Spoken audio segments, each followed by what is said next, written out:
All right, I've got the little spinning circle. That means we're back with another money move. So, how you doing, Wendy? Doing good. A little rainy here today, but that's all right. Yeah, no doubt, no doubt. It's a crazy time of year. We had like this spring, then it false spring, I guess is what they call it. Then it goes back to winter, then it gets sloppy, and it's just like I Yeah. can't wait for warm weather. I'm ready for the heat. I'm ready for some sunshine, and I'm ready to get Heat. out in the sun. So, but everything's not rainbows and lollipops right now. We're going to talk about something today that may be kind of curious in your mind too.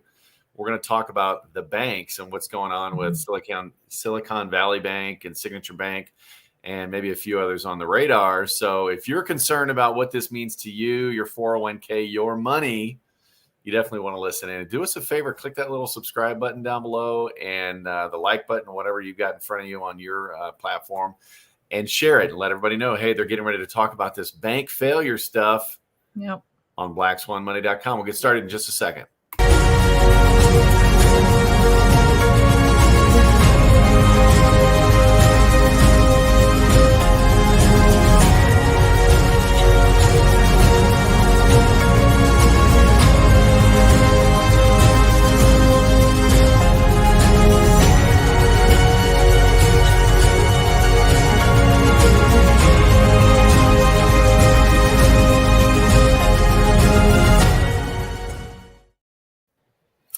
So Silicon Valley Bank and Signature Bank, does that mean your bank's going to fail? So I'm sure you followed this. You've heard about this stuff, right?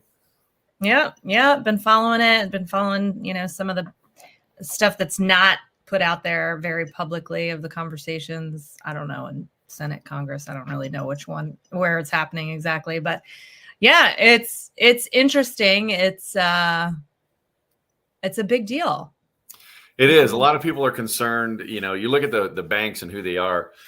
A lot of people are concerned, okay, is this going to be, another 2008 where banks start just collapsing and falling? And it was a lot more mortgage companies with some banks mixed in 2008.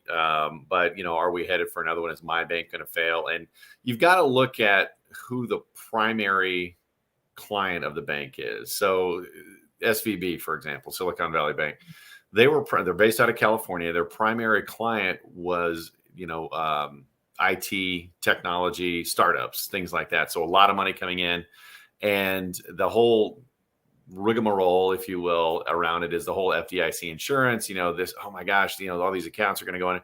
Well, these weren't regular people. These weren't like mom and pop people. These weren't, grandma and grandpa with their little account. Most banks out there, and I think, there's been some news on this as well. Most banks out there, 80+% of their clients, of their depositors, are under that $250,000 threshold, right? 20% of your higher end clients and things like that, but it's usually pretty stable. So, because this bank failed, they got into some bad strategies, because what's going on in the bond market and things like that, it caused some issues internally on their balance sheet. And the FDIC, the government, the Fed came in and said, hey, you guys aren't meeting your requirements, and we're going to come in and take over. So it isn't a situation where, it's going to create issues with your local credit union, which is under a whole different program. Credit unions, by the way, are not FDIC insured. They are NCUA insured. Very similar program, stable as can be. I love credit unions, and they also love their clients, as opposed to treating them as a number, not giving any specific endorsements, but just personal experience. And that's why I put my money in a credit union. But if you look at the local banks and things like that, your local bank isn't going to be impacted or collapse because of the domino effect from SVB. Those clients are completely different than most banks happen. Does that make sense? Yeah. I mean, I kind of thought like this doesn't affect, I don't have $250,000 in one bank, right? In any bank. So I'm like, okay, this doesn't affect me. But one of the things that they're talking about that I think could affect the smaller banks, though, is if there are large depositors, right, they move their money out of those smaller banks, right? They're going to move into bigger banks that are going to be taken care of by the government, which I don't know if that'll affect it or not, but. Yeah. And that's what she's alluding to, folks, is there's talk, Yellen and the Fed, Pamela Yellen and the Fed are talking about going ahead and insuring those large depositors because it's going to create an economy failure, which is total BS, right? If one bank can cause the collapse of the U.S. monetary system, we've got a lot bigger troubles, and we need to start looking at what's going on at the Fed.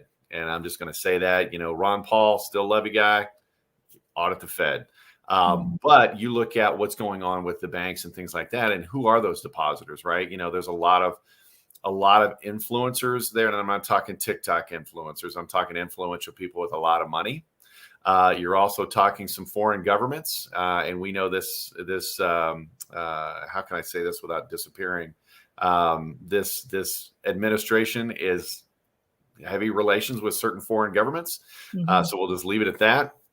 And they put a lot of money in these banks, and so that becomes a question. Okay, is this just another bailout to take care of the people who have been taking care of them? And in my opinion, the answer is yes. And I'm entitled to my opinion, so there it is. I'm not naming names or anything like that. But the big concern is, what about you and I and the little guy? And that goes back to what you were saying. So what's going to happen? The Fed comes in and bails out, these large depositors. Large depositors at the smaller bank that are at risk are going, okay, why wouldn't I want to take my money and put it in one of these big banks if the government's going to insure it or going to back it up? Because it's not insured. If it's, they only insure up to 250,000. So they're just going to cover it, if you will.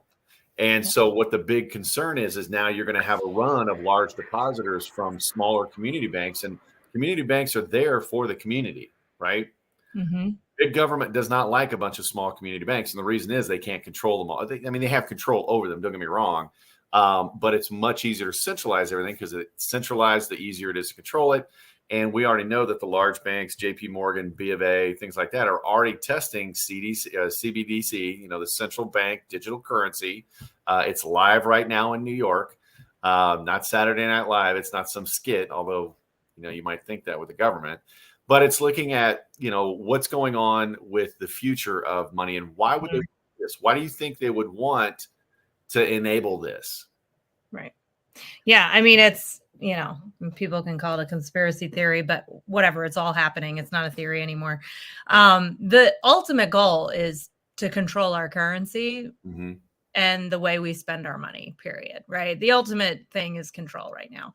And so the central bank digital currency, they're trying to implement, and this is just all a way to create that. It's all a way to push us towards feeling safe, just like, man, go back to, right, masks are safe or whatever. We want to feel safe, and the government's saving us by implementing this digital currency, when really the whole objective is, it comes down to control. Believe what you want. That's the friggin' truth. I mean, I'm convinced of that 100%, and so are most people. And it comes down to that control. So then when there's a digital currency that's not, we have nothing backed by gold, or not that we have that now, but they have ultimate control. What happened in Canada when people are uprising against the government? They shut off their bank accounts. Yep. They froze their money. Froze their money. And when we have digital currency and that's all we have, I mean, who's to say that they don't decide you don't get your money if you don't vote right, act right? Who knows, right? Well, and that's where it's headed. I mean, it's called social scoring, right? And that's, China already has it in place. Well, this is the U.S. That would never happen here. Wake up, folks. Wake up, America. This is what's going on. I mean, the government is trying to push us away from cash. That's why, you look at the SVB and things like that, they go in and bail it out. Well, now what's happening is that there's going to be an exodus of community bank depositors, large depositors, right? Which is the backbone of lending in local communities and things like that. And so then all of a sudden that goes into, okay, now we've got it centralized. These big banks are already on board with the digital currency. They're already testing it for the government. Okay. So then there'll be some other trigger event to get us to switch to or from currency, cash, where cash is king, and they're trying to destroy it, into the crypto digital currency. And then you've got the, Gen Z is already embracing it because of, Bitcoin and all these other currencies out there. Well, what happens when all of a sudden we say, hey, that's great, but you can't spend that anymore. You have to convert it to US digital currency if you want to spend it. And that's a situation where, well, why would they do that? Well, they've already done that with the petrodollar. In order to buy oil in Saudi, all these countries had to convert their currency to the US dollar to buy oil from the Saudis. Now that's falling apart, so the US is looking for some kind of backup. And it's like you said, it seems like some conspiracy theory way, tinfoil hat, but I'm saying this is a reality that's going on right now, and this is the path we're headed down. Mm-hmm. And it's scary when you think of it, because when that happens, the transaction that used to be private between you and I, giving you cash to mow my yard or whatever the case may be, that's and a lot of people, the gray economy, that's that economy that exists where it's cash only, and we all know what we're talking about here, right? The government's trying to stop that. Why? So they can control it and tax it. Mm-hmm. You look at what Biden administration, one of the first things they did was came out with the whole Venmo and Zelle and all that. Any transactions over $600 have to be reported now. And that's going to continue to happen. And they're trying to find ways to squeeze more money out of the middle class. And this is where, wake up, and start carrying cash. I mean, it's almost like I just want to carry cash and only pay cash. You had people that stopped taking money during COVID. That is illegal. For one, it's against federal law to accept cash. Right on the dollar bill, it says accepted for all, legal tender for all debts. And so that to me is like, what is going on? I feel like I'm living in bizarro world right now. And to your point about like the taxes. So one thing I heard yesterday is that with these banks, the bailout, I don't know what to call it, but that they're doing for like Silicon Valley Bank, they're saying they're not going to affect the taxpayers. And with that, but they're going to actually up the fees of the smaller banks. The banks are going to pay. So the banks are going to pay to help bail out that bank. So then again, you have that ripple effect of you're basically destroying the smaller banks. No, the banks are not going to pay. Okay. The banks, how do they make their money? They make their money from fees to the customers, you and I. Right. And that's the thing that's just like, and it's almost, it's like they believe this stuff. They believe what they're actually saying. It's like, I'm just blown away by the mentality we've got, as far as running our economic system in the United States. It's like, just if you want to take it over, just say, this is what we're doing and this is why, right? Yeah. Instead of trying to sneaky stuff and we're going to take care of our own. And, oh, by the way, what can we take off top? It's amazing to me the number of politicians that come into office and they're like average Joe when it comes to wealthy. Don't get me wrong. They're not middle class by any means. And then they walk out of office multimillionaires. How is that possible in public service? We all know how it's possible, right? And so I'm going down a rabbit hole here, but I just, to go back to the original statement, SVB, that in and of itself is not going to cause your community bank to fail. Okay. What happened there is not your bank, is not my bank. It's something that, okay, now what's going to trigger it though, is what the government is doing as a result of it. They're taking care of their own, right?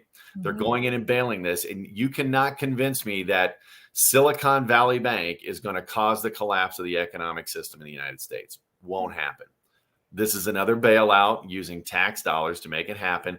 And I don't buy it for 1 second, and neither should you, that the middle class, the U.S. citizen, is not going to end up paying for this. We will end up paying it one way or the other, either through use of our tax dollars or additional fees at the community bank, which again is going to cause customers to go to larger banks because they can get lower costs for the simple fact that they've got more clients. That's the big bank stuff. So I don't know. There you go. I feel like I'm on a rampage this morning. I'm just, I'm just blown away by this stuff. Yeah. And it's important to know it. Like there's no real solution we're bringing today, right? But it's important to know what's happening, what's going on.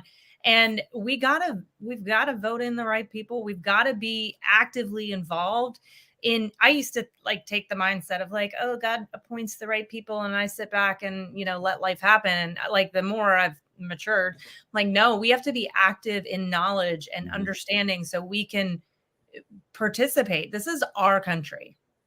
They work for us. They work for us. And we need to start treating it that way.